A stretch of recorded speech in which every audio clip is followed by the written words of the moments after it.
this presentation here, it's not one that I put together. It was put together by another engineer. He just recently given a presentation on biomass, and so he had this presentation that I was able to get from him.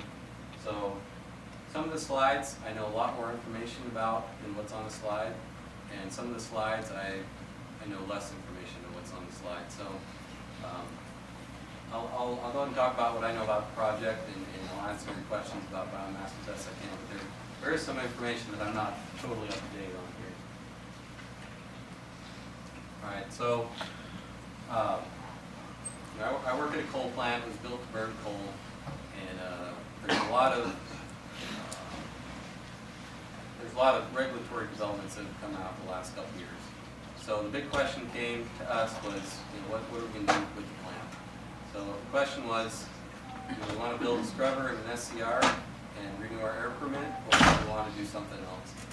And what they ended up doing was they decided to build a DSI, as that system I was talking about, and that they're able to use that and renew our permit until 2020. And the compromise was that in 2020 we stopped burning coal. So that's a done deal. At 2020 we can no longer burn coal. Doesn't matter what we do between now and then. We can't build a scrubber or SCR, or there's nothing we can do. It's already written in the permit. 2020 we've got to stop burning coal. So that's a done deal. So that leaves us with the question of, okay, so now what do we do? So what they did is, when they wrote that, they specifically made the point to say we're going to stop burning coal, as opposed to we're going to shut the plant down, because that gives us the option of then repurposing the plant and burning biomass instead of coal. And that's kind of where that comes from. So that's a really big concept. Like I said, the coal plant is a really large coal plant, 600 megawatt. That's all the biomass plants that are out there right now are a much, much smaller scale. Anywhere from 5 megawatts to 25 megawatts. The idea of burning 600 megawatts of biomass is very, very daunting. Like I said, we burn 350 tons of coal an hour. It's really hard to find that much biomass, to be able to gather that much biomass and then run it through at 350 tons an hour. So when we first started exploring this idea, it was a lot of things that we had to look at on how can we make this work. So we needed a starting point. So what they used for a starting point was this plant called a Gonzaga. It's a big stalk. Looks like bamboo. It's actually a grass. So it just like you mow your lawn and it keeps growing. It's the same thing with this. Except it grows 20 feet tall, and you cut it down and it'll just grow up again. So we kind of picked this as our base fuel that we wanted to study and see what it would take to convert the plant to biomass. So my background is engineering. But like I said, working at the plant, it's amazing how many different things you end up doing. So in the last couple of years, I've actually learned a lot more about farming than I ever thought I would do anymore. Because that's step one, is a fuel source. We can get the plant to run and burn fuel, but if there's no fuel source available, it's a non-starter. And so we had to learn how we could convince ourselves we could get a fuel source. Okay, so in Washington and Oregon, there are several universities that were looking at this plant for some different reasons. The paper industry was initially interested in it, so they had some small test plots that we were able to use to get some data. Everyone liked it because it grows really fast. It produces a lot of mass, so a lot of potential fuel for us on a small amount of space very quickly. So like I said, this can grow 20 or 30 feet in a year. So the faster you grow it, the faster we can burn it. So this is we used the universities as a starting point, and then we went and we contracted with some local farmers around us, and we contracted about 90 acres that they would start growing this, so that we could start learning about how it could grow and we could use it as a fuel source, because it wasn't being grown for that purpose before. And so it wasn't an Arundel Donax farm that we could go to and just buy this. So we kind of were starting this idea on our own. I already talked about the plant there. Okay, so how do you get biomass to burn in a coal plant? Like I said, each coal plant is designed for a specific fuel, and even if you change that coal very much, your coal plant won't burn as well. The heat balance will be wrong. You'll have too much heat over here and not enough heat over here to get the steam out that you need. And then your fuel handling system is built for coal, not biomass. So the first test we did was using some farm waste. And we put the farm waste in and we mixed it up with coal and we ran it through the plant. And we had a pretty good idea of what we would discover, but we hadn't done that test at our plant. It had been done other places, but it was kind of our first step. And so that showed us, pretty much confirmed to us what we already knew, is that you couldn't run raw biomass through our fuel delivery system. The pulverizers work with a giant wheel that go around and crush the coal up into that dust. That works really good because coal's brittle and it just pulverizes right into the dust. Plants aren't brittle. They're made of fibers, and so you just squish them. And you squish all these fibers and you don't get dust, you just get a matted mess. And then the air can't pick that up and blow it into the boiler. So that wasn't going to work for us. What a lot of plants have done is they add a completely different fuel handling system. They use blowers and choppers and just blow the fuel in. But that kind of defeated the purpose of what we were trying to do. We had this coal plant and we wanted to use it pretty much as it was, because it's a huge asset. We didn't want to just shut it down and walk away from it. So we wanted to be able to use it as it was. So the solution to that is to torrefy the product. So that black charcoal looking stuff is this Arundel Donax plant after it's been torrefied. And all that means is torrefaction is about halfway between wood drying and charcoal. We need to cook it a little bit more than wood drying because we have to break down those fibers and so that it'll break apart into the dust.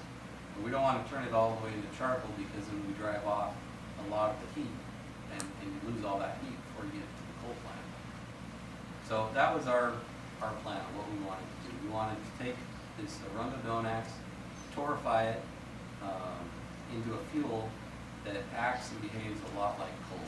Once you torrefy the biomass, some people call it biocoal because it acts a lot like coal. It's got similar heating value and similar combustion characteristics.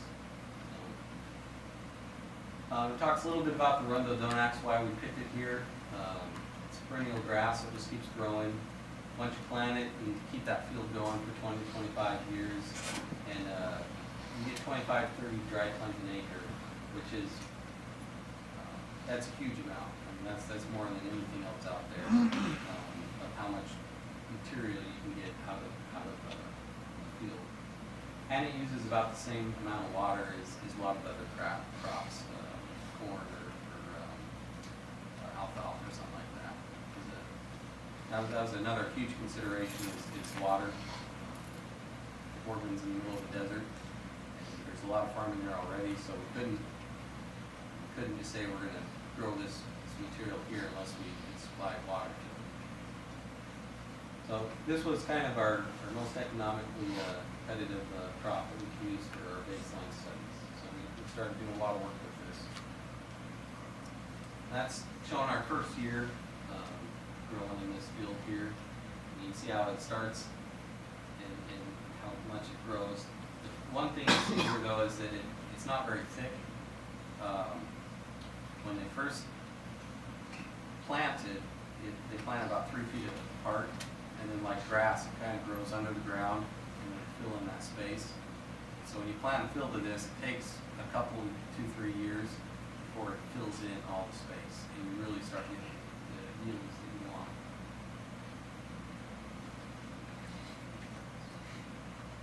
This is some of the productivity we got off the first year. So you see those numbers are a lot lower than the full year yield numbers. But we're pretty happy with them for our first year. We knew the first year going into it wouldn't be as much. And then on the very bottom you see sorghum. Sorghum is another crop that's grown a lot for fuel. And it produced 6 dry tons. That's as much as you'll ever get out of sorghum fuel. That's still really good because sorghum you can plant and it's ready to go in the first year. But we were looking to get a whole lot more than that. Like I said, Rundo, it's not really grown for an energy crop yet anywhere. It's used mostly for decoration. You'll find people's houses and shrubs and stuff.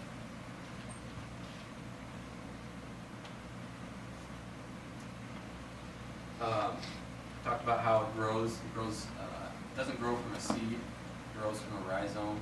So this plant does not produce any seeds, which turned out to be a really big deal. It's one of the reasons we picked it, because anytime you introduce a new crop into an area, you've got to get approval from the weed control board, and there's a lot of state agencies that look at that and say, okay, is this going to be something we want to introduce to this area? So we were able to get it approved because it has no seeds, so it's not going to spread from where you plant it. So that was how we kind of navigated through that. The other thing is that it needs water, so we have to irrigate it. If we turn the irrigation off, it pretty much dies, and so we can contain it and control it. It might not seem like a big deal, but when you start showing up to farmers and start talking to them, and you realize all of a sudden that to them that's a big deal. And they're not going to work with you unless you get all those things taken care of and figure out everything. So that was some of the stuff that we learned, kind of looking at this product. Kind of some of the lessons we learned here, moving forward. Some experience harvesting it. Again, it wasn't mass produced, and so we had to kind of learn some different methods to how we were going to harvest it and grow it. We ended up putting it in big bales, and some of those bales are actually sitting at the plant site right now.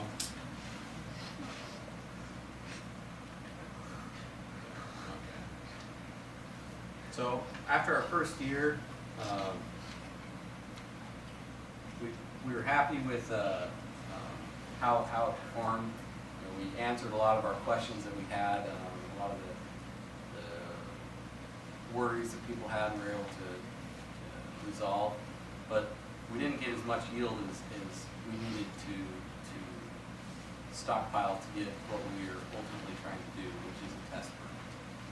So then we started looking at different fuels that we could add to our initial baseline study here to do a test burn. Like I said, 350 tons an hour is a huge amount of fuel. So even just doing a test burn for a day, that's a huge amount of fuel. It's like 8,000 tons of fuel. And it's not something you just go out and get, a regular fuel. So what we're working towards, what all this testing right now is working towards, is we want to do a test for a day to prove that it'll work. Once we do that, then we can start scaling everything up. So kind of give you an idea of what it is, why we're doing this. This talks about some of the limitations the state gave to us on growing this. This is our control plan. We couldn't put it within next to water. If you put it next to a river, then if it dislodges, it can float down the river to who knows where. So these are just some of the limitations that they gave us for growing this. Some of the good lessons and bad lessons we had. Naturally, this plant grows in a lot more climates, so we had to figure out how to get it to survive through the winter. We had some good lessons and some bad lessons, some successes in some fields, and we didn't do it quite right in some other fields. So we kind of learned what we needed to do. So going forward, we know what we need to do. But again, we lost some of our product, which again hurts, what we're trying to do is stockpile some for test burn. So again, that's why we started looking at other plants. So we started looking at sorghum. That was a quick and easy one. That's something that's already grown. It's already grown for energy, for other reasons. So that was an easy one that we looked at to augment our fuel supply so that we could do our test burn. All right, then we get a bit more into the torrefaction process. Okay, here's a picture of a wood dryer. They dry wood for a lot of reasons. That's a known process. They don't torrefy a lot of things for fuel. That's new. But technology is the same. You just leave it in there a little bit longer so that it goes to the next stage. It's wood drying. So that's kind of what it would look like.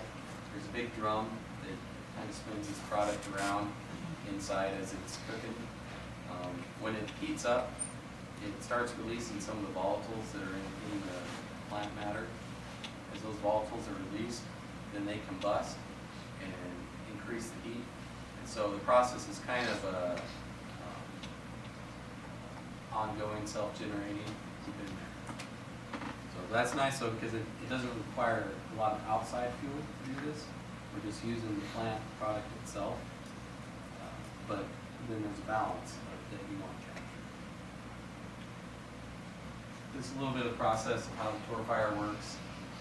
You chop it, and then first you have to drive off all the moisture. And there's a lot of moisture in plants, and so you got to drive that off before you can torrefy it. And then it comes out, and you pelletize it in little chunks, just like coal.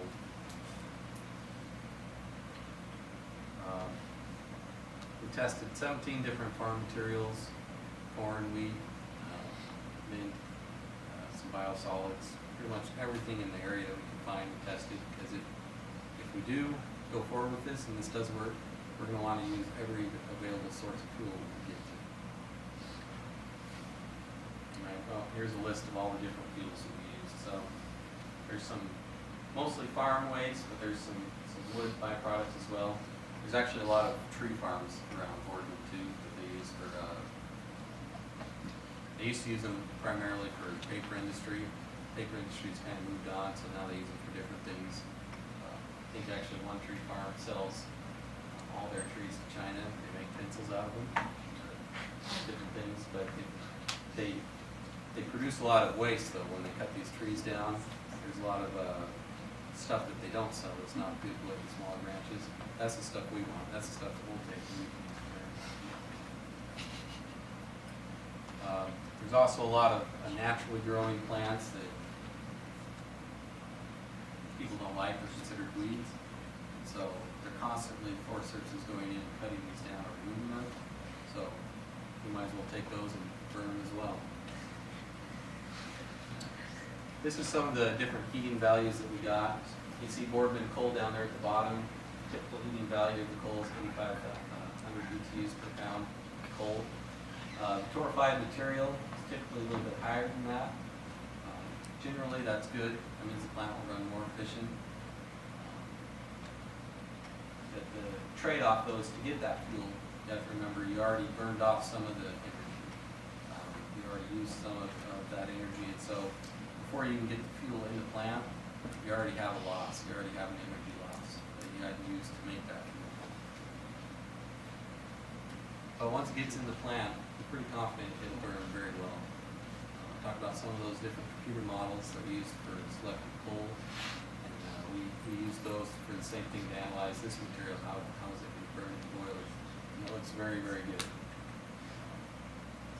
These are some of the bales that are sitting out at the plant right now, just waiting to be torrefied.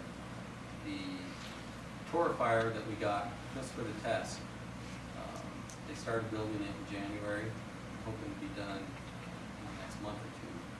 Once they get that done, it's capable of doing 4 tons an hour. So they'll just start torrefying this material. They'll take this pile, torrefy it, and start putting it in another pile. So you do the math, 4 tons an hour. that's optimal if we get everything working really good. It's going to take a long time to torrefy enough material to do a test burn where you need 8,000 tons. So they'll probably spend a year torrefying material so that we can spend a day to burn it. So that's just kind of the game that we're playing right now.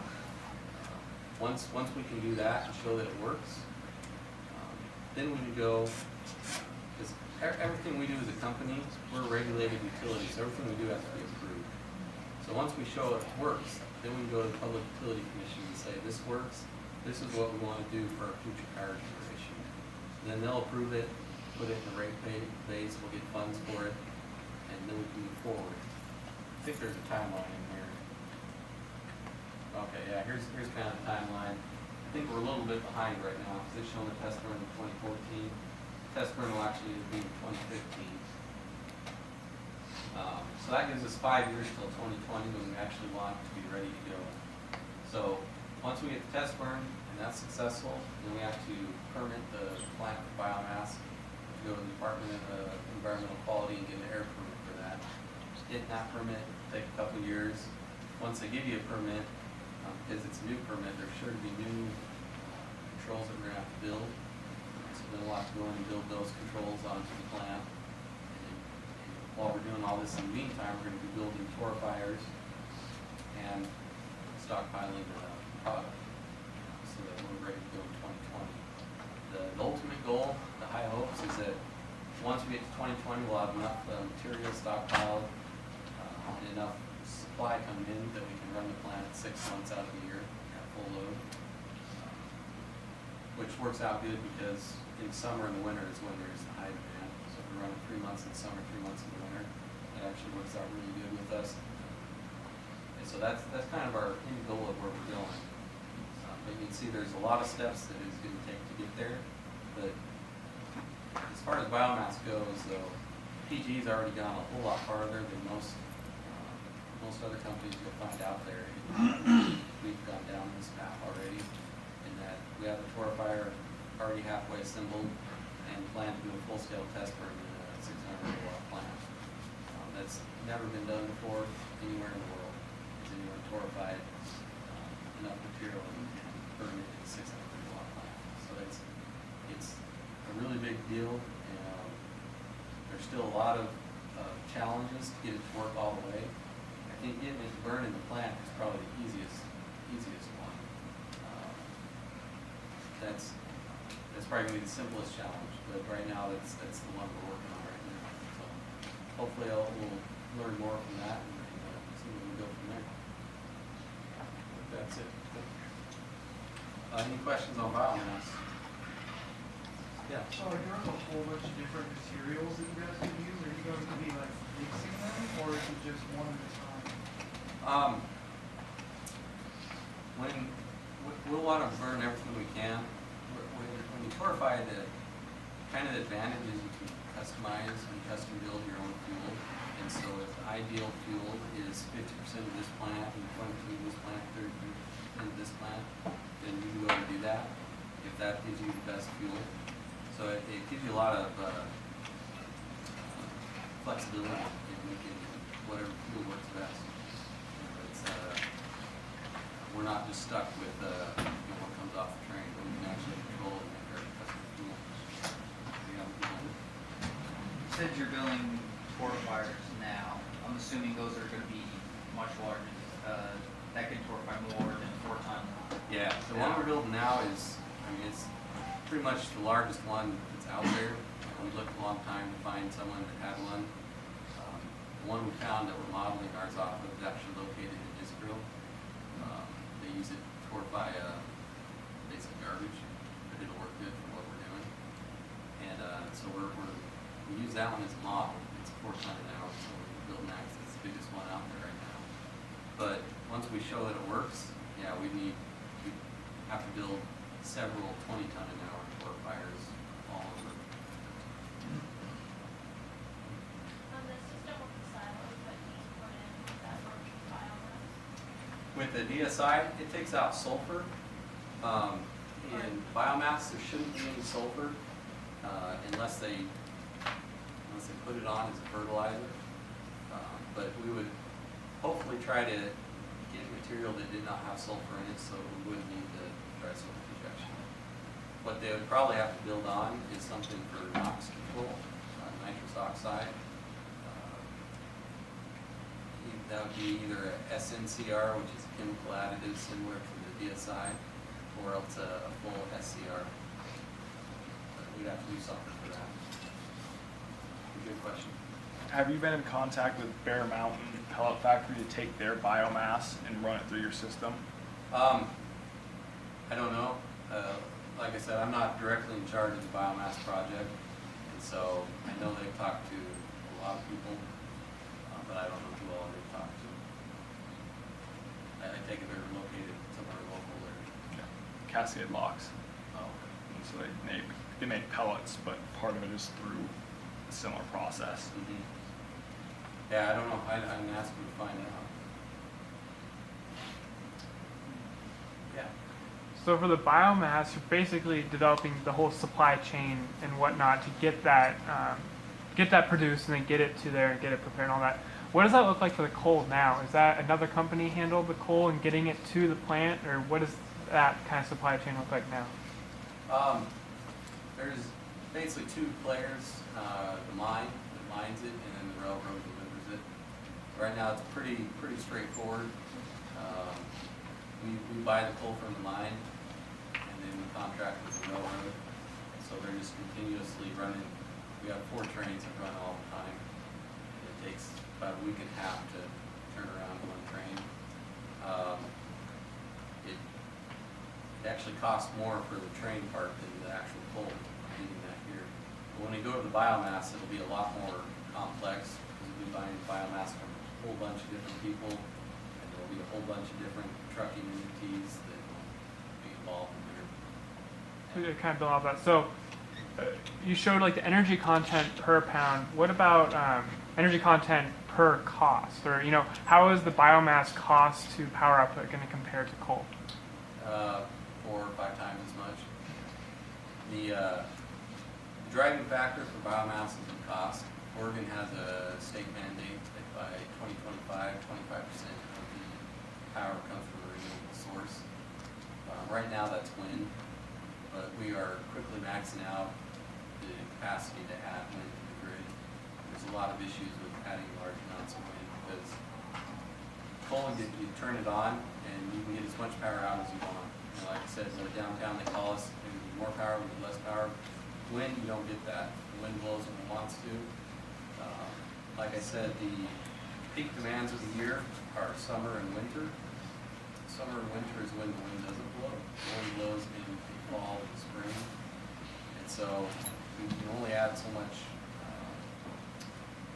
wind and before you really want to find something else. And that's why the company is really interested in making this work, because that would add a large percentage of biomass power to our portfolio, and to get us up to that 25%. So they are committed to make it work. That helps out. So Oregon's regulating coal power plants because of particulates in the air. What's the difference between biomass and coal as far as particulates that you're concerned about? It's a little more complicated than that. I showed you that one slide about the BART review analysis, best available retrofit technology. What that came out of was a law that was passed dealing with regional haze, basically visibility in scenic areas. Oregon, Washington, lots of parks, lots of scenic areas. And so this regional haze law dealt with, what are we putting into the air that's making visibility less? We don't want dirty air, and whatnot. And so it's kind of an open option of how we deal with that.